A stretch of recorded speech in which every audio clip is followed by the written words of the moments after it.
The blood-red sun dipped below the distant mesa as Delilah Robertson clutched the reins of her struggling team, the wagon wheels spinning helplessly in the deepening mud of the ravine. What had begun as a simple journey to her uncle's homestead outside Guthrie, Oklahoma Territory, in the spring of 1889, had turned into a nightmare when the sudden storm struck, transforming the dry creek bed into a treacherous trap. "Come on," Delilah pleaded, her voice cracking as she snapped the reins again. The horses strained, muscles trembling beneath their soaked hides, but the wagon remained stubbornly embedded in the mud. Her hands, once soft from a life of relative comfort in St. Louis, were now raw and blistered from her desperate efforts.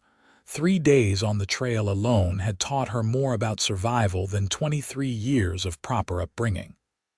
Her father's recent passing had left her with little choice but to accept her uncle's invitation to Oklahoma Territory. The land rush had brought thousands to stake their claims, her Uncle William among them.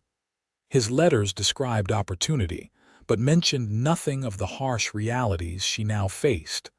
Delilah climbed down from the driver's bench, her sodden skirts heavy around her ankles. The rain had stopped, but the damage was done. The left rear wheel had sunk nearly to its axle, and no amount of coaxing would free it.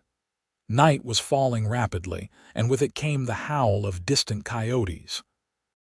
She was gathering her courage to unhitch the horses and make camp when the sound of approaching hoofbeats made her freeze. In these untamed territories, a woman alone faced dangers beyond the elements. Delilah reached beneath her seat for the small revolver her father had insisted she carry. A lone rider appeared on the ridge above, silhouetted against the darkening sky. He approached cautiously, and as he drew nearer, Delilah could make out a tall figure atop a dappled gray stallion. His broad shoulders were draped in a weather-worn duster, a wide-brimmed hat pulled low over his eyes. "Even in, madam," the stranger called, his voice a deep rumble that somehow eased rather than heightened her tension. "Looks like you found yourself in a right fix." "I can manage," Delilah replied, trying to keep her voice steady despite the revolver trembling in her hand. The man dismounted in one fluid motion, keeping his hands visible. "Name's Henry Sawyer," he said, removing his hat to reveal a shock of dark hair and eyes the color of burnished copper. "Most folks call me Hank. And while I don't doubt your capabilities, that wagon isn't coming out of that ditch tonight without help." Delilah lowered the gun slightly, studying him. Despite the trail dust and several days' worth of stubble, there was something reassuring in his direct gaze. "Delilah Robertson," she offered cautiously. Hank nodded respectfully, replacing his hat. "Where you headed, Miss Robertson?" "Guthrie. My uncle has a homestead about 10 miles outside of town." "William Robertson?" Hank asked, surprise evident in his voice. Delilah's eyes widened. "You know my uncle, know him well enough. Good man, helped him raise his barn last autumn." Hank moved toward the wagon, carefully inspecting the damage. "This wheel's not just stuck, it's broken. The axle too, from the looks of it." Despair washed over Delilah. Her provisions were limited, and she had counted on reaching her uncle's homestead by tomorrow. "Can it be fixed?" Hank shook his head. "Not here, not without proper tools and a forge." He looked at her thoughtfully. "I'm headed to Guthrie myself." "Your belongings can be secured here until we can return with proper equipment. The horses seem sound enough." "We?" Delilah questioned, still wary. "The cowboy said you'll ride beside me from now on," Hank stated simply, as though the solution were obvious. His expression softened at her hesitation. "At least until we reach your uncle's place. These lands aren't kind to those traveling alone, man or woman." The practicality of his suggestion warred with Delilah's pride and caution. She'd been raised to be independent, but her father had also taught her to recognize when circumstances demanded adaptation. "And how do I know I can trust you, Mr. Sawyer?" she asked, straightening her spine despite her exhaustion. A smile tugged at the corner of his mouth. "You don't. But I can give you my word as a gentleman, and this." He reached slowly into his vest pocket and withdrew a silver badge. "I ride for the U.S. Marshal's office. Was down near the Texas border on official business. Now I'm heading back to file my report." The badge gleamed in the last light of day, offering more reassurance than Delilah cared to admit. Still, she hesitated. "Your uncle would skin me alive if I left his niece stranded in a ditch," Hank added. "Besides, there's a storm brewing bigger than the one that just passed. You can see it on the horizon." Delilah glanced westward. Indeed, massive thunderheads were building, darker and more ominous than those that had already drenched her. "Very well, Marshal Sawyer," she conceded. "But my belongings will cover the wagon and secure it as best we can. The important things you can take with you. I know a place not far from here where we can shelter for the night. Tomorrow, we'll make for Guthrie." As they worked together to salvage what they could from the wagon, Delilah found herself studying the marshal when he wasn't looking. There was an efficiency to his movements that spoke of years on the trail, yet a gentleness in how he handled her possessions that suggested respect. He helped her select what was most valuable and necessary, then secured the rest beneath a tarpaulin, weighing it down with rocks. The horses were unhitched, and Hank examined each carefully before nodding with satisfaction. "Good stock. They'll serve you well once we get you to your uncle's." Delilah stroked the neck of her lead mare. "My father chose them himself, said they were bred for endurance rather than speed." "Your father had a good eye," Hank commented. "You ride?" "Since childhood," Delilah answered, a hint of pride creeping into her voice. "Though I admit it's been some time since I've ridden astride rather than in a carriage." Hank's eyes crinkled at the corners. "Well, Miss Robertson, I'm afraid side saddle isn't an option tonight." He helped her mount one of her horses, adjusting the stirrups for her comfort before gathering the reins of the other horse and securing it to his saddle. Then he swung up onto his own stallion with practiced ease. "Stay close," he instructed as they set off. "The trail gets narrow through these parts." They rode in silence for a time, the rhythm of the horses' hooves a steady counterpoint to the distant rumble of thunder. Delilah found herself grateful for the marshal's solid presence ahead of her, a dark silhouette against the gathering gloom. "May I ask what brings a young woman like yourself to Oklahoma territory alone?" Hank finally asked, glancing over his shoulder. Delilah considered deflecting the question but found herself answering truthfully instead. "Necessity, Marshal Sawyer. My father's passing left me with few options. Uncle William offered me a home and the chance to start anew." "I'm sorry for your loss," Hank said, genuine sympathy in his voice.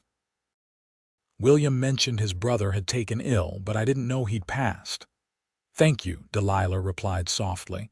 "It was unexpected. Father was robust until the influenza took hold. Within a week." She trailed off, the pain still fresh despite the months that had passed. Hank nodded, understanding her unspoken grief. "Life has a way of changing course when we least expect it." "Indeed it does," Delilah agreed, thinking of how drastically her own circumstances had altered, from a comfortable home in St. Louis to traversing wild territory alone, her future now as uncertain as the path ahead. They reached a small, sturdy cabin just as the first heavy raindrops began to fall. It was nestled in a stand of cottonwoods beside a clear stream, simple but well-maintained. "Whose home is this?" Delilah asked as Hank dismounted. "Mine, after a fashion," he answered, helping her down from her horse. "Built it 3 years ago. Use it when I'm patrolling this section. Not much, but it's dry and secure." The interior was spare but clean. A stone fireplace dominated one wall, a rough-hewn table and chairs occupied the center, and a narrow cot stood in one corner. Shelves lined the walls, holding provisions, books, and the necessities of a bachelor's existence. "You'll take the cot," Hank said, lighting a lantern. "I'll see to the horses, then make a fire. There's water in the bucket if you'd like to freshen up." Before Delilah could protest the sleeping arrangement, he was gone, the door closing firmly behind him. She stood in the center of the room, suddenly aware of how improper their situation would appear to anyone from her former social circle. Yet here, in this wild country, different rules applied. Survival trumped propriety. She used the water to wash her face and hands, combed her tangled hair, and changed into a dry blouse she had managed to keep protected in her travel bag. By the time Hank returned, she felt somewhat restored, though exhaustion pulled at her limbs. Hank brought in an armful of firewood, quickly building and lighting a fire that soon filled the cabin with warmth and flickering light. He moved with the same quiet efficiency she had noted earlier, hanging his duster and hat near the door before turning to his small pantry. "Not much in the way of provisions," he apologized. "Some beans, coffee, dried beef. It'll have to do until we reach Guthrie." "It's more than enough," Delilah assured him, suddenly aware of her hunger. "May I help?" Together they prepared a simple meal, the domestic routine strangely comforting after days of solitary travel. Hank proved to be an adequate cook, and Delilah found herself enjoying the strong coffee and hearty fare more than any elaborate dinner she had attended in St. Louis. As they ate, the rain intensified, drumming against the roof and streaming down the single window. Lightning flashed, illuminating the cabin in stark white bursts. "Seems your luck hasn't entirely abandoned you, Miss Robertson," Hank commented. "Had you still been on the trail in this?" Delilah nodded, grateful for the shelter. "I'm in your debt, Marshal." "Hank," he corrected. "Out here, Marshal is too formal for shared meals." "Then I'm Delilah," she responded with a small smile. Their conversation flowed easily as the evening progressed. Hank spoke of his 7 years with the Marshal Service, of the changes sweeping across the territory since the land rush. Delilah found herself sharing stories of her life in St. Louis, of her father's business as a dry goods merchant, of her mother who had passed when she was just 14. "So you managed your father's household?" Hank asked, refilling their coffee cups. "For the past 9 years, yes," Delilah confirmed. "Though I had hoped for more than domestic duties. I trained briefly as a teacher before father fell ill." "Teachers are sorely needed in these parts," Hank noted. "Guthrie's growing fast, already talk of proper schools being established." Hope sparked in Delilah's chest. "Truly, I had assumed I would simply help Uncle William with his homestead." "The territory's changing," Hank said, his gaze thoughtful. "Men and women coming to build new lives. Children needing education. Your skills would be valued." The conversation continued until Delilah could no longer stifle her yawns. Hank immediately stood, gathering their dishes. "You should rest," he said. "We'll leave at first light if the rain lets up." Despite her protests, he insisted she take the cot while he made a pallet by the fire.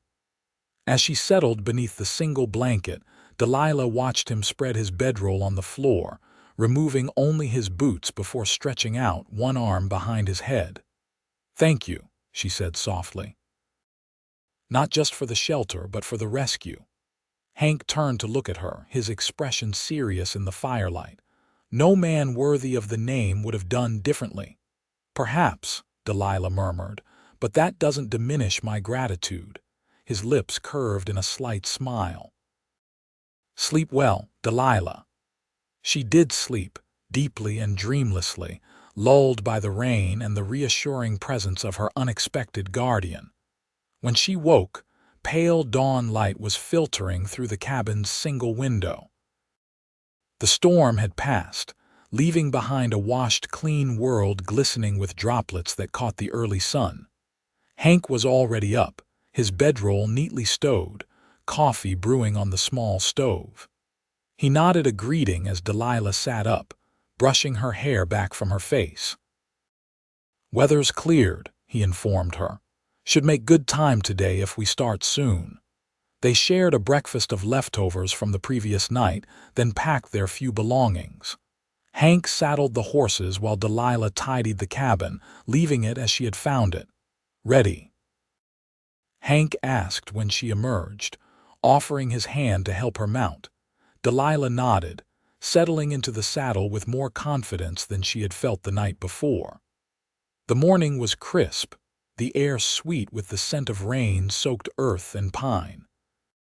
As they rode side by side along a widening trail, Delilah felt a strange sense of freedom despite her uncertain circumstances.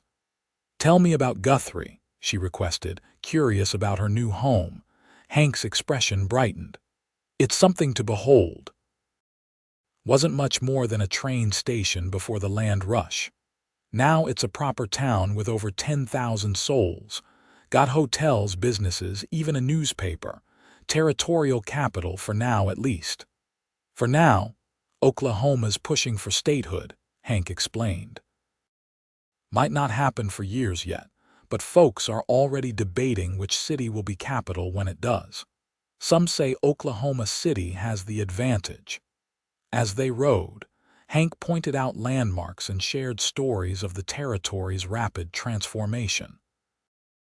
Delilah listened, fascinated by the frontier spirit he described, the mix of opportunity and lawlessness that defined these borderlands. "Your uncle's homestead is one of the better ones," Hank continued. "Good water, fertile soil. He's put in orchards already, built a fine house. You'll be comfortable there." "You seem to know him well," Delilah observed. Hank's expression grew thoughtful. "Known him since I first came to the territory in '85. Good man. Fair. Helped me when I needed it, so I try to look in on him when my duties take me near his property." They stopped briefly at midday to rest the horses and eat the remaining provisions from Hank's cabin. The landscape had gradually changed, the rugged hills giving way to rolling prairie interspersed with stands of oak and cottonwood. In the distance, Delilah could make out plumes of smoke rising from what she assumed were homesteads. "How much farther?" she asked as they remounted. "We should reach Guthrie by late afternoon," Hank replied. "Your uncle's place is about 2 hours beyond that."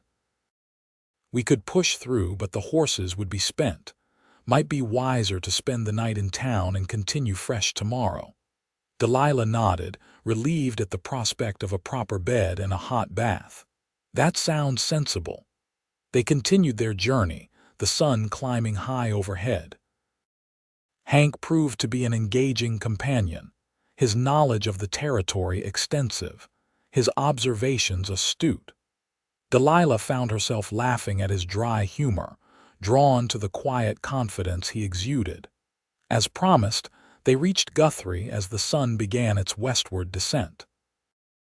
Delilah stared in amazement at the bustling town that had sprung from nothing in just a few years. Frame buildings lined the main street, some quite substantial, others clearly temporary. People hurried about their businessmen in suits alongside cowboys and farmers, women in fashionable dresses next to those in practical frontier attire. "It's more developed than I expected," Delilah admitted as they rode down the main thoroughfare. "And growing daily," Hank confirmed. "The railroad brings new folks every week. Businesses too." He led them to a modest hotel on a side street, dismounting and helping Delilah down before securing their horses at the hitching post. "The Territorial Inn," he explained. "Not the fanciest establishment, but clean and respectable. The owner's wife serves the best meals in town." Inside, Hank secured 2 rooms, insisting on paying despite Delilah's protests. "Consider it my duty as a marshal to see you safely settled," he said firmly. Mrs. Fletcher, the innkeeper's wife, took an immediate liking to Delilah, clucking sympathetically at her travel-worn appearance. "You poor dear, coming all this way alone. Well, you're safe now. I'll have a bath brought up straight away, and there's a hot meal waiting when you're ready." True to her word, within the hour Delilah was soaking in a copper tub filled with steaming water, washing away days of trail dust and weariness. She changed into her one remaining clean dress, a simple blue cotton that had survived the journey relatively unscathed, and made her way downstairs to the dining room. Hank was waiting, freshly shaved and wearing a clean shirt beneath his vest. He stood as she approached, his eyes warming with appreciation. "You look rested, Miss Robertson." "I feel human again," Delilah replied with a smile, taking the seat he offered. "And I thought we had agreed on first names." "So we did, Delilah," he acknowledged, his lips curving upward. Dinner was indeed excellent, the conversation easy and engaging. Delilah found herself reluctant for the evening to end, though exhaustion still pulled at her. When they finally bid each other good night in the upstairs hallway, she felt an unexpected pang of regret. "I'll send word to your uncle in the morning," Hank promised. "Let him know you're safe and that we'll be arriving tomorrow afternoon." "Thank you," Delilah said softly, "for everything." Something flickered in Hank's eyes, something that made her heart beat faster. But he simply nodded, wished her pleasant dreams, and retreated to his own room. Alone in her small but comfortable accommodation, Delilah found herself reflecting on the strange turn of events that had brought her into Henry Sawyer's path. Had the wagon not rolled into that ditch, she would likely have continued alone, missing the opportunity to know this intriguing man. The thought troubled her more than it should have. She slept deeply, waking to bright sunlight streaming through her window. After dressing and arranging her hair as best she could, she went downstairs to find Hank already at breakfast, a telegram in hand. "Sent word to your uncle," he informed her. "Got his reply just now. He's delighted you're safe and is expecting us by 4 o'clock. Delilah felt a surge of anticipation at the prospect of finally reaching her destination, mixed with an undeniable sadness that her time with Hank would soon end. They ate quickly, eager to be on their way. Before departing, Hank insisted on visiting several shops to replace some of Delilah's necessities that had been left in the stranded wagon. Despite her protests that her uncle would provide what she needed, he purchased a warm shawl, a sturdy hat to protect her from the sun, and several other practical items. "Consider them welcome gifts," he said when she tried to reimburse him. "Besides, I promised your uncle I'd see you safely to his door, and that includes ensuring you're properly equipped for the journey." They set out from Guthrie around midday, the road now well-traveled and easy to follow. As they rode, Delilah found herself studying Hank's profile, committing to memory the strong line of his jaw, the way his eyes crinkled at the corners when he smiled, the confident set of his shoulders. "Will you return for my wagon?" she asked, trying to focus on practical matters. "Tomorrow," Hank confirmed.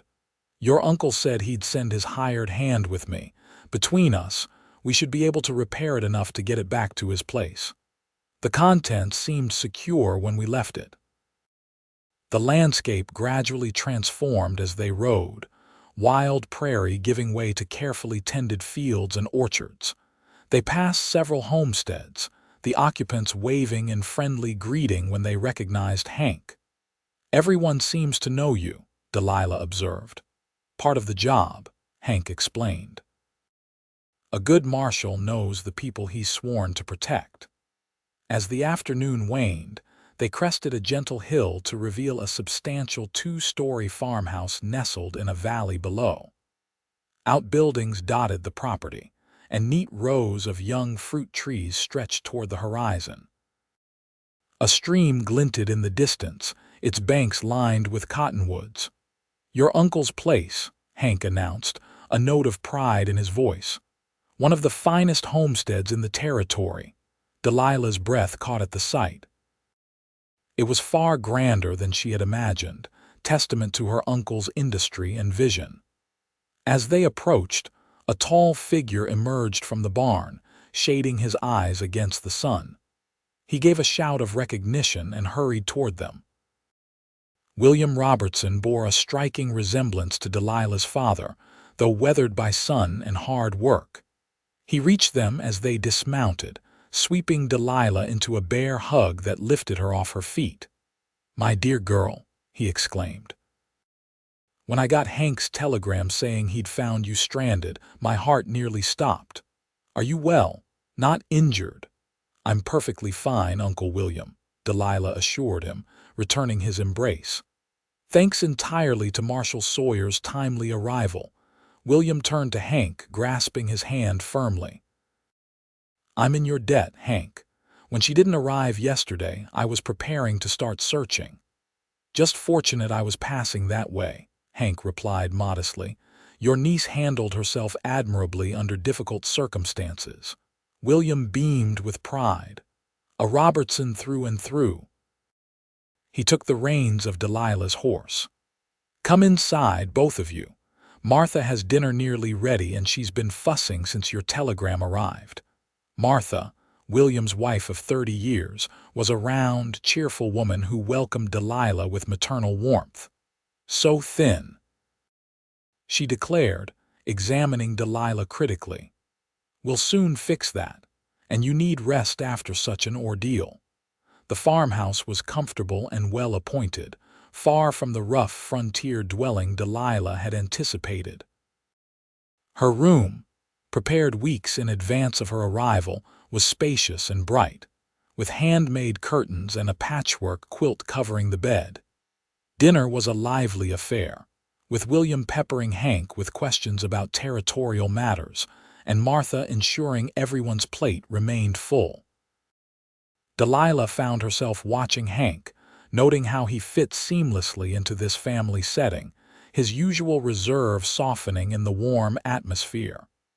"You'll stay the night, of course," William insisted when the meal concluded. "Too late to start back to town." "I wouldn't want to impose," Hank began, but Martha cut him off with a wave of her hand. "Nonsense. The guest room is always ready, and after what you've done for our Delilah, your family as far as we're concerned." A curious expression crossed Hank's face at those words, one Delilah couldn't quite interpret. But he accepted the invitation with grace, and the evening continued pleasantly, with stories shared around the hearth until the mantel clock struck 10. As they prepared to retire, William pulled Delilah aside. "I can't express how grateful I am to Hank for bringing you safely to us," he said earnestly. "He's one of the finest men I know. Been hoping for years he'd find a good woman and settle down, but the Marshal service keeps him too busy for courting, I suppose." Delilah felt her cheeks warm. "We've only just met, Uncle."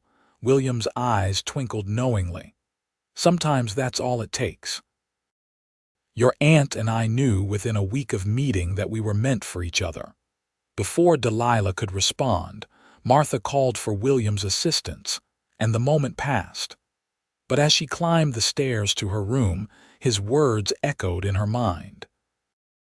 The following morning, after a hearty breakfast, Hank prepared to depart with William's hired hand, Jake, to retrieve Delilah's wagon. She walked with him to the barn while the horses were being saddled. "I cannot thank you enough," she said earnestly. "For the rescue, the escort, everything." Hank adjusted his hat, seeming uncharacteristically uncertain. "It was my honor," he finally said. "Your uncle speaks highly of you, but his words didn't do you justice." The compliment brought warmth to Delilah's cheeks. "Will you return? After recovering the wagon, I mean." "If that would be welcome," Hank replied carefully. "It would," Delilah answered without hesitation. "Very much so." Something shifted in Hank's expression, a softening around his eyes, a slight curve to his mouth. "Then I'll be back, Miss Robertson." "Delilah," she reminded him gently. "Delilah," he repeated, her name a caress in his deep voice. Jake emerged from the barn leading the saddled horses, ending their private moment. Hank mounted with his usual fluid grace, tipping his hat to Delilah before riding out with Jake beside him. She watched until they disappeared over the hill, then turned back to the house where her new life awaited. Martha had already outlined the many tasks requiring a tension garden to tend, preserves to make, clothes to sew. But there was also talk of the school being built in town, the need for a teacher come fall. The days passed quickly as Delilah settled into the rhythm of farm life. Her wagon was retrieved, the broken wheel and axle repaired by the blacksmith in Guthrie. Hank returned as promised, joining them for Sunday dinner, bringing news from town and a small package for Delilah, a book of poetry he thought she might enjoy. His visits became regular, never announced but always anticipated. Sometimes he brought small gifts, ribbons for her hair, candies from the general store, once a beautiful leather-bound journal. William and Martha welcomed him warmly each time, exchanging knowing glances that Delilah pretended not to notice. Summer arrived in full force, the days long and hot, the work on the farm constant. Delilah's city soft hands toughened, her skin bronzed by the sun despite her hat and shawl. She discovered an unexpected joy in the physical labor, in watching seeds she had planted sprout and grow, in the satisfaction of preserving food for the coming winter. In early July, a letter arrived from Guthrie's newly formed school board. They had heard of Delilah's teaching experience and invited her to interview for the position beginning in September. She accepted immediately, her excitement tempered only by the knowledge that it would mean less time at the farm, less chance of encountering Hank during his irregular visits. When he next appeared, she shared the news over dinner, watching his reaction carefully. "That's wonderful," Hank said, genuine pleasure lighting his eyes. "They couldn't find a better teacher." "You'll be in town regularly then," William observed, glancing between Delilah and Hank with barely concealed matchmaking intent. 5 days a week, Delilah confirmed. "Though I'll return for weekends, of course." "You'll need proper lodgings in town," Martha fretted. "A young woman alone, I've already spoken with Mrs. Fletcher at the Territorial Inn," Hank interrupted. "She has a small apartment above the kitchen that would suit perfectly. Safe, respectable, and she'd look after Delilah like one of her own." Delilah blinked in surprise. "You've arranged this already," a hint of color touched Hank's cheekbones. "I merely inquired. The decision is yours, of course." The thoughtfulness of his actions touched Delilah deeply. "Thank you. It sounds ideal." Later, as twilight painted the sky in shades of lavender and gold, they walked together in the orchard, the first time they had been truly alone since their journey to the farm. "I'm sorry I haven't visited more often," Hank said as they strolled between rows of young apple trees. "My duties have taken me far afield these past weeks." "I understand," Delilah assured him. "Uncle William explained the demands of your position." Hank hesitated, then offered her his arm. She took it, feeling the solid strength of him through the fabric of his shirt. "I've thought of you often," he admitted quietly. "More than is probably wise." Delilah's heart quickened. "I've thought of you as well." They walked in silence for a moment, the admission hanging between them, full of possibility. "This teaching position," Hank finally continued, "it suits you. You'll make a difference in many lives." "I hope so," Delilah replied. "It feels right, somehow, as though everything, even the wagon rolling into that ditch, happened for a purpose." Hank stopped, turning to face her fully. The setting sun gilded his features, his eyes warm as they met hers. "I've wondered about that myself. How different things might be if I'd taken another trail that day." "We might never have met," Delilah said softly. "An unacceptable outcome," Hank murmured, his gaze dropping briefly to her lips before returning to her eyes. "Delilah, I'm not a man of flowery words. My life has been one of duty and service with little room for personal considerations, but meeting you has changed something fundamental within me." Delilah's breath caught in her throat. "Hank, please, let me finish," he requested gently. "I make no presumptions about your feelings. We've known each other a brief time, and you're just beginning to build your new life here. I wouldn't want to complicate that or rush you in any way, but I would very much like permission to court you properly, if you're amenable." Joy bloomed in Delilah's chest, warm and expansive. "I am very amenable, Marshal Sawyer," she replied, a smile curving her lips. Relief and happiness transformed Hank's expression. With exquisite care, he raised her hand to his lips, pressing a kiss to her knuckles that sent shivers up her arm. "Then I shall begin immediately," he promised, his voice husky. And so he did. Through the remainder of summer and into early fall, Henry Sawyer courted Delilah Robertson with dedicated attention. His duties still took him away regularly, but he never failed to send word of his whereabouts, often accompanied by small tokens, a pressed wildflower, a sketch of a landscape he thought she would appreciate, once a beautiful hairpin carved from antler that he had traded for from a Cherokee craftsman. When in Guthrie, he escorted her to church socials and community gatherings. They took long rides across the prairie, picnicked beside streams, and spent quiet evenings on her uncle's porch, talking of everything and nothing as the stars emerged overhead. September brought the opening of the school where Delilah had been hired to teach. The building was simple but sound, with large windows that flooded the single room with light.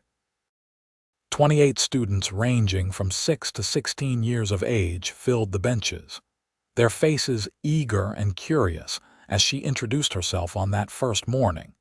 Teaching proved to be everything Delilah had hoped for and more.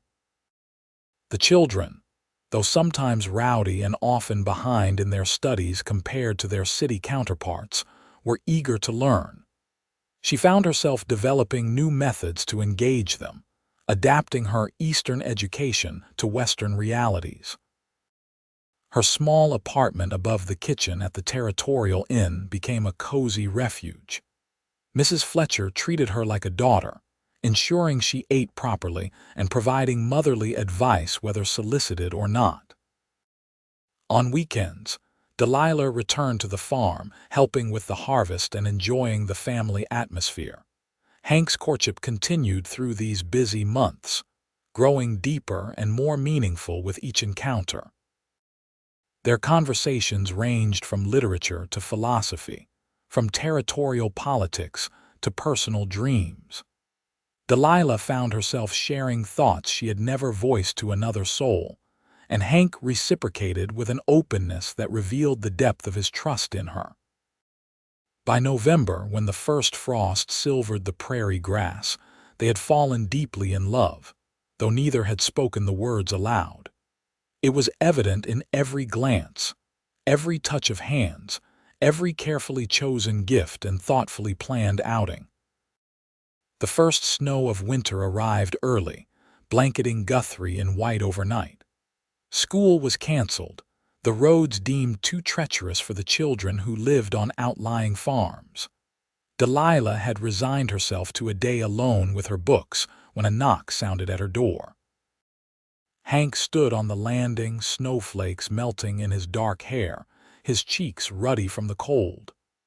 "I thought you might welcome company on this unexpected holiday," he said, holding up a basket. "Mrs. Fletcher sent provisions." They spent the day in comfortable companionship, sharing the meal. Mrs. Fletcher had provided, reading aloud to each other from Delilah's growing collection of books, and watching the snow continue to fall outside her small window. As twilight approached, Hank grew unusually quiet, his expression thoughtful as he gazed into the fire crackling in Delilah's small stove. "What are you thinking?" she asked softly, setting aside the book they had been sharing. He looked up, his eyes reflecting the dancing flames.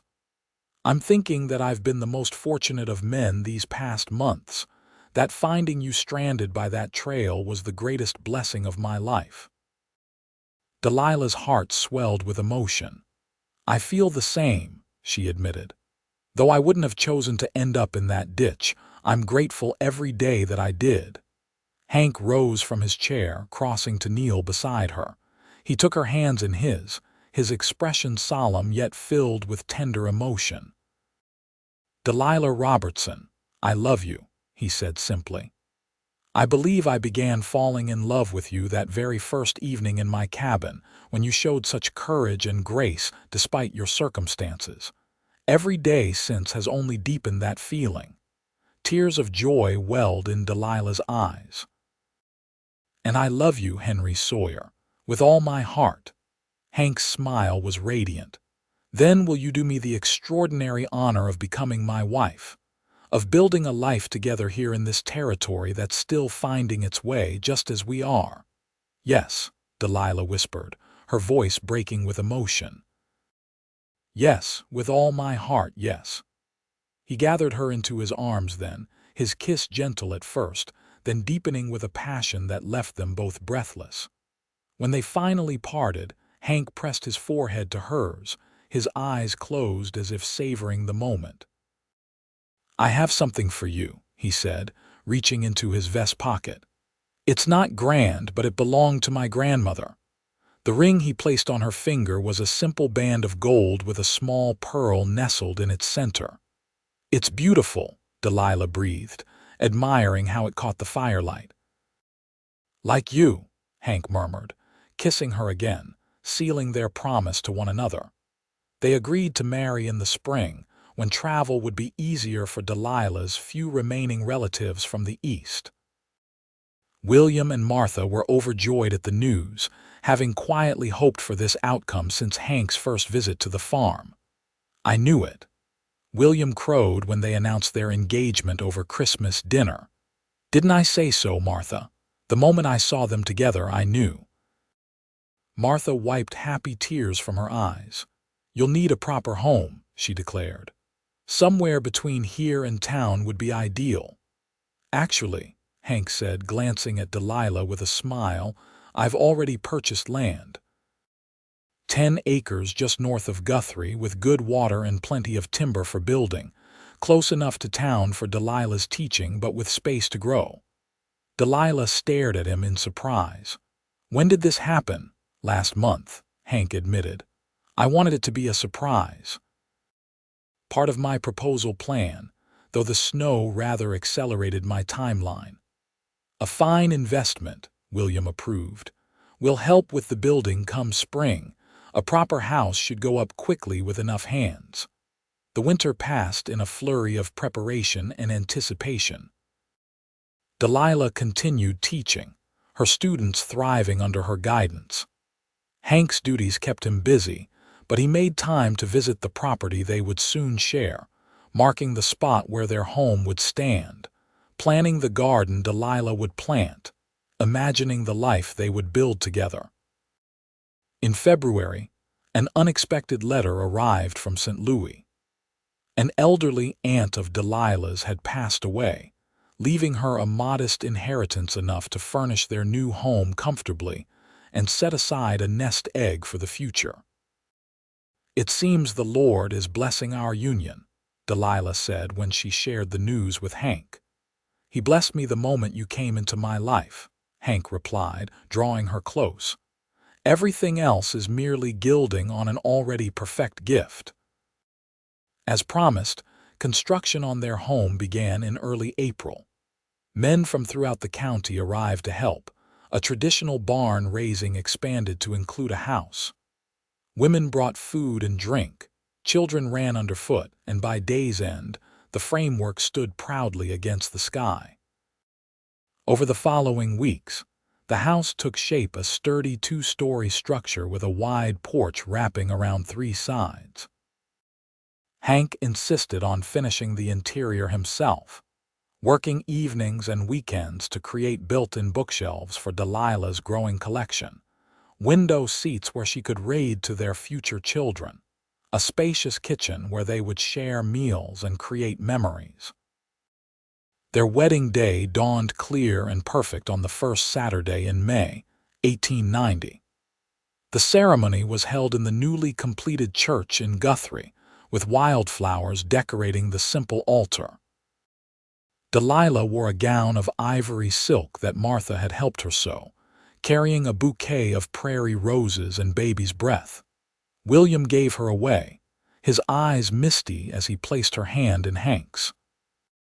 The minister's words washed over them, sacred promises that they echoed with full hearts and unwavering conviction. When Hank kissed his bride, the assembled friends and neighbors erupted in cheers that nearly raised the rafters.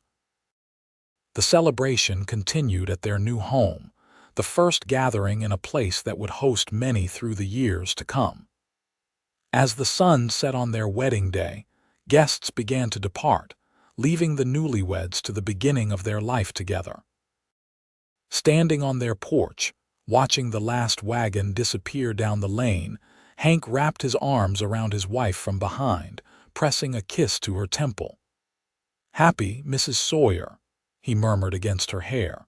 Delilah leaned back into his embrace, contentment filling her completely. "Perfectly so, Mr. Sawyer." "It's strange to think," Hank reflected, "how differently things might have turned out if your wagon hadn't rolled into that ditch that day."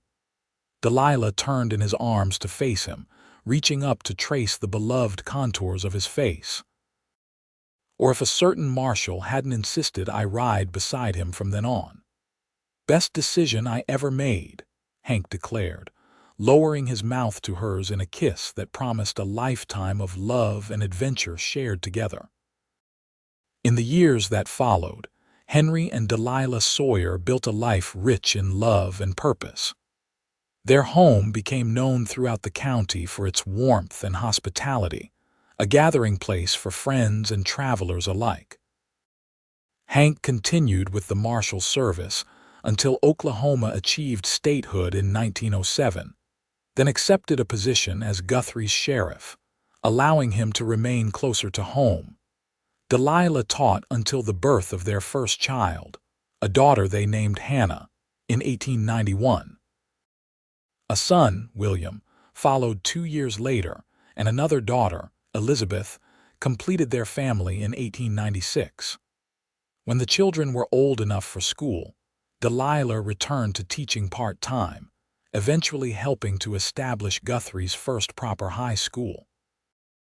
They weathered challenges together, droughts that threatened crops, economic hardships that tested their resources, illnesses that reminded them of life's fragility. Through it all, their love remained steadfast, a foundation upon which everything else was built. On warm summer evenings, they often sat together on their porch swing, watching their children play in the yard, marveling at how a chance encounter on a muddy trail had led to such abundance. "You ever regret it?"